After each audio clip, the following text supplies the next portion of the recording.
السلام علیکم ورحمۃ اللہ وبرکاتہ۔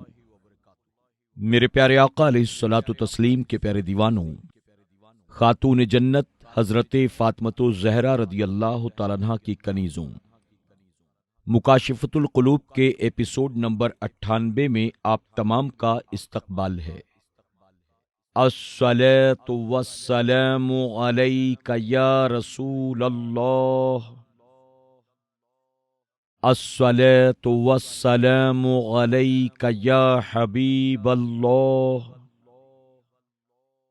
الصلاۃ والسلام علیک یا نبی اللہ، وعلی آلک واصحابک یا نور اللہ، صلی اللہ تعالی علیہ وسلم۔ باب 76، ریاضت و فضیلت اصحاب کرامت۔ یہ بات اچھی طرح ذہن نشین کر لینی چاہیے کہ اللہ تعالی جب کسی بندے کی بھلائی چاہتا ہے تو وہ بندہ اپنے عیوب پر نگاہ ڈالتا ہے۔ جس کی بصیرت کامل ہو جاتی ہے اس سے کوئی گناہ پوشیدہ نہیں رہتا، لہذا وہ جیوں ہی اپنے عیوب پر نظر ڈالتا ہے اس کے لیے ان کا علاج ممکن ہو جاتا ہے۔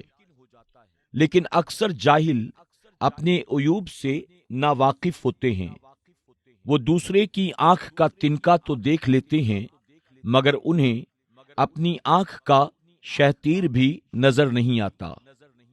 جو شخص اپنے عیوب پر مطلع ہونا چاہے اس کے لیے 4 طریقے ہیں۔ پہلا طریقہ، ایسے شیخ کامل کی صحبت اختیار کرے جو اپنے عیوب کا آشنا ہو اور پوشیدہ نفسانی خواہشات خباثتوں سے کما حق ہو واقف ہو۔ وہ اسے اپنے نفس کا حاکم بنائے، عبادت میں اس کے اشاروں پر چلے۔ یہی کچھ مرید کو شیخ کے حکم پر اور شاگرد کو استاد کے حکم پر کرنا چاہیے، تاکہ اس کا شیخ اور استاد اس کے باطنی عیوب اور ان کے علاج کی تشخیص کر سکیں۔ ہمارے زمانے میں اس طریقے کی بہت عزت ہے۔ دوسرا طریقہ، ایسے دوست کا ہم مجلس بنے جو صادق، صاحب بصیرت اور دیندار ہو۔ آدمی اسے اپنے نفس کا نگہبان بنائے تاکہ وہ دوست اس کے احوال اور افعال پر نظر رکھے اور ان میں سے جو عادات اور ظاہری و باطنی عیب نظر آئیں وہ اسے اس پر تنبیہ کرے۔ عقل مند اور اکابر دین کا یہی طریقہ تھا۔ حضرت عمر فاروق اعظم رضی اللہ تعالیٰ عنہ فرمایا کرتے تھے، اللہ تعالیٰ اس جوان پر رحم فرمائے جو مجھے میرے عیوب پر مطلع کرے۔ اور آپ حضرت سلمان فارسی رضی اللہ تعالیٰ عنہ سے اپنے عیوب پوچھا کرتے تھے۔ وہ جب بھی آتے آپ ان سے فرماتے، کیا آپ نے میرے اندر کوئی ایسی چیز پائی ہے جسے آپ برا سمجھتے ہوں؟ حضرت سلمان فارسی رضی اللہ تعالیٰ عنہ نے معذرت چاہی، مگر حضرت عمر فاروق اعظم نے جب بہت زیادہ اصرار کیا تو انہوں نے کہا، مجھے معلوم ہوا ہے کہ تم ایک دسترخوان پر 2 سالن جمع کرتے ہو اور تمہارا رات کا علیحدہ علیحدہ لباس ہے۔ حضرت عمر فاروق اعظم رضی اللہ تعالی عنہ نے فرمایا، کیا آپ نے اس کے سوا کوئی اور بھی بات سنی ہے؟ انہوں نے کہا، نہیں۔ تب آپ نے فرمایا، میں نے ان کو ترک کر دیا۔ اور حضرت حذیفہ رضی اللہ تعالی عنہ سے فرمایا کرتے تھے، چونکہ آپ منافقوں کے بارے میں نبی کریم صلی اللہ علیہ وسلم کے رازدار تھے، فرمائیے کہیں میرے اندر آپ کو منافقت کی علامتیں تو نظر نہیں آئیں؟ آپ اپنے جلیل القدر اور عظیم الشان مرتبے کے باوجود اپنے نفس کی دیکھ بھال اور سرزنش سے غافل نہ ہوتے۔ جس کسی میں عقل وافر یعنی زیادہ اور بلند شان ہوتی ہے وہ تکبر سے کنارہ کشی کر لیتا ہے اور اپنے نفس کی سرزنش سے غافل نہ ہوتا، اور اسی وجہ سے وہ بلند مراتب پر سرفراز ہوا۔ ایسے شخص کو دوست نہ رکھو جو چشم پوشی سے کام لیتے ہوئے تمہیں تمہارے عیوب نہ بتلائے اور ایک مقرر حد سے بڑھنے کی کوشش نہ کرتے ہوئے تمہیں اپنے متعلق اندھیرے میں رکھے۔ نیز ایسے لوگوں سے دوستی کرو جو حاسد اور مطلب پرست ہوں، تاکہ وہ تمہاری نیکیاں بھی عیبوں کی صورت میں تمہیں دکھائیں اور تم اس سے سبق حاصل کر سکو۔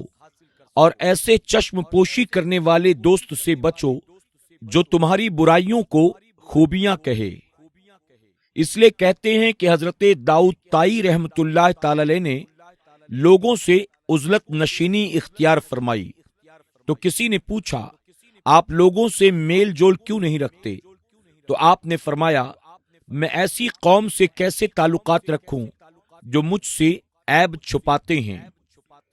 دیندار لوگ ابتدائے حال میں ہی اس بات کے متمنی ہوتے تھے کہ لوگ انہیں ان کے عیوب پر مطلع کریں اور وہ اپنی اصلاح کر لیں، لیکن ہماری حالت یہ ہے کہ جو ہمیں نصیحت کرتا ہے اور ہمیں ہمارے عیوب بتلاتا ہے، ہم اسے اپنا سب سے بڑا دشمن سمجھتے ہیں، اور یہی بات انسان کے ایمان کو کمزور کر دیتی ہے، کیونکہ بری عادتیں سانپ بچھو کی طرح ڈسنے والی ہوتی ہیں۔ اگر ہم سے کوئی شخص یہ کہہ دے کہ تمہارے کپڑے میں بچھو ہے، تو ہم اس کے احسان مند ہوتے ہیں، اس کا شکریہ ادا کرتے ہیں، بچھو سے بچاؤ کی صورت اور اسے مارنے کی تدبیر کرنے لگتے ہیں، حالانکہ اس کی تکلیف صرف بدن محسوس کرتا ہے اور ایک دو دن سے زیادہ اس کا دکھ بھی باقی نہیں رہتا، مگر برے خسائل کی تکلیف دل کی گہرائیوں میں محسوس کی جاتی ہیں، اور مجھے اندیشہ ہے کہ یہ دکھ موت کے بعد بھی باقی رہے گا۔ اگر ہمیشہ باقی نہ رہا تب بھی 1000 برس اس کی پاداش میں دکھ درد جھیلنے پڑیں گے۔ دوسری بات یہ ہے کہ ہم بجائے اس کے کہ ناسے کی نصیحت سن کر اپنے ان عیوب کے اجالہ کی فکر کریں، اپنے محسن کا شکریہ ادا کریں، الٹا اس کے مقابلے میں اتر آتے ہیں اور اس کی باتوں کے جواب میں یوں کہتے ہیں تم بھی ایسا ایسا کام کر چکے ہو۔ ہمیں اس کی دشمنی سچی باتوں پر عمل کرنے سے روک دیتی ہے، اور یہ سب کچھ دل کی سختی کا نتیجہ ہوتا ہے جو کثرت گناہ سے پتھر سے بھی زیادہ سخت ہو جاتا ہے۔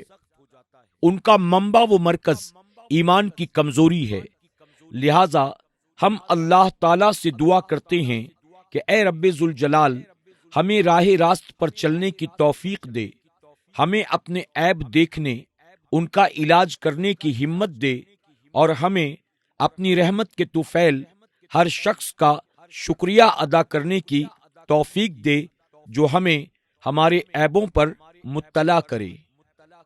تیسرا طریقہ، اپنے دشمنوں سے اپنے عیوب سنیں، کیونکہ دشمن کی آنکھ ہر عیب کو ظاہر کر دیتی ہے۔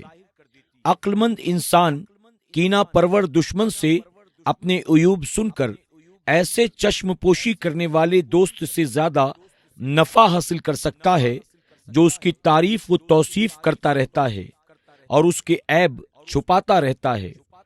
مگر مصیبت یہ ہے کہ انسانی طبیعت دشمن کی بات کو جھوٹ اور حسد پر مبنی خیال کرتی ہے، لیکن عقل مند دشمنوں کی بات سے بھی سبق سیکھتے ہیں اور اپنے عیوب کی تلافی کرتے ہیں کہ آخر کوئی عیب تو ضرور ہے جو اس کے دشمنوں کی نگاہ میں ہے۔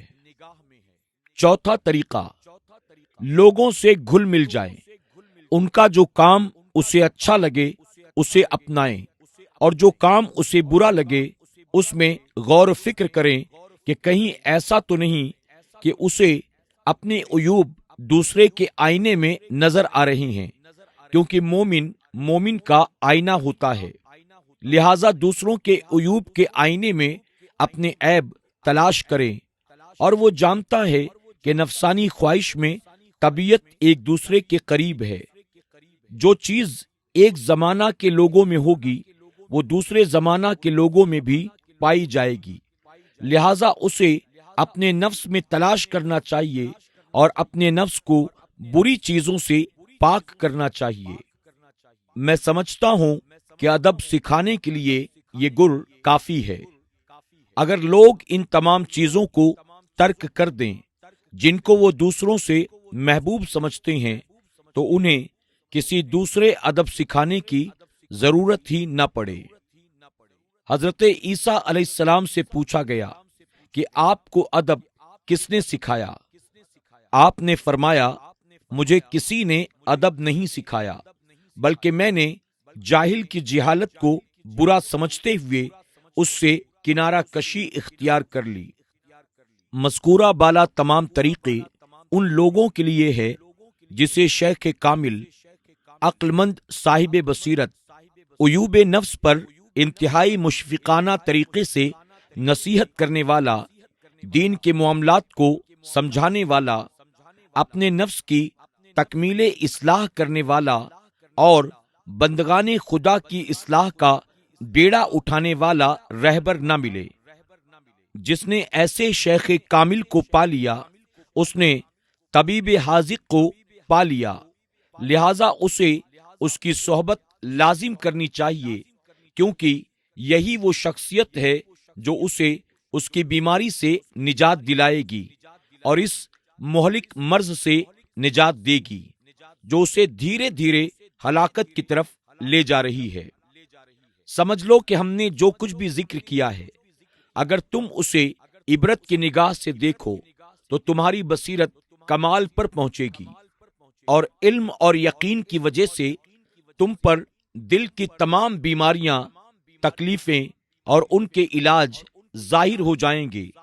اگر تم اس درجہ کمال کو نہ پا سکے تب بھی ضروری ہے کہ تمہارا ایمان اور تصدیق قلبی فوت نہ ہونے پائے، اور ہر اس شخص کی تقلید کرو جو قابل تقلید ہو، کیونکہ علم کی طرح ایمان کے بھی کئی درجات ہیں، اور علم ایمان کے بعد حاصل ہوتا ہے، چنانچہ فرمان الہی ہے۔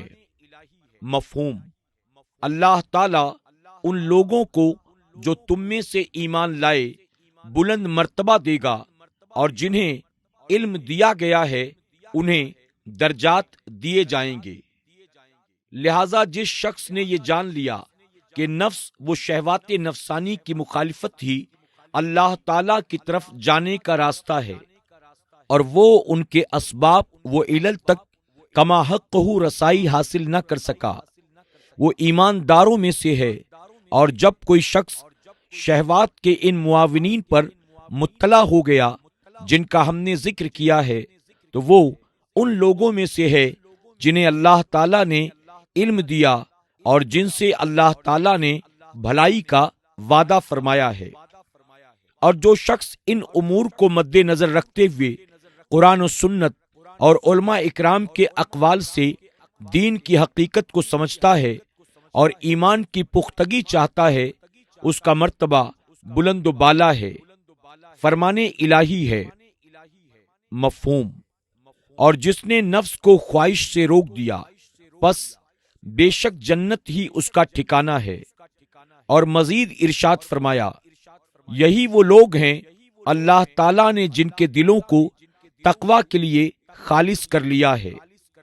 کہا گیا کہ اس سے مراد یہ ہے کہ اللہ تعالیٰ نے ان کے دلوں سے خواہشات کی محبت کو ختم کر دیا ہے۔ فرمان نبوی صلی اللہ علیہ وسلم ہے کہ مومن 5 مصائب میں گھرا ہوتا ہے۔ مومن اس سے حسد کرتا ہے، منافق اس سے عداوت رکھتا ہے، کافر اسے قتل کرنے کی کوشش میں ہوتا ہے، شیطان اسے گمراہ کرتا ہے اور نفس اس سے جھگڑا کرتا ہے۔ لہذا ثابت ہوا کہ نفس جھگڑالو دشمن ہے جس سے مقابلہ کرنا انتہائی ضروری ہے۔ میرے پیارے آقا علیہ الصلوۃ والتسلیم کے پیارے دیوانوں، خاتون جنت حضرت فاطمۃ الزہرا رضی اللہ تعالیٰ عنہا کے کنیزوں، اس باب سے آج بس اتنا ہی۔ انشاءاللہ مزید کچھ باتیں کل کے درس میں ہم اسی باب سے سماعت کریں گے۔ آج کے لیے اجازت دیں، اپنا خیال رکھیں اور اپنی دعاؤں میں ہمیں ضرور یاد رکھیں۔ السلام علیکم ورحمۃ اللہ وبرکاتہ۔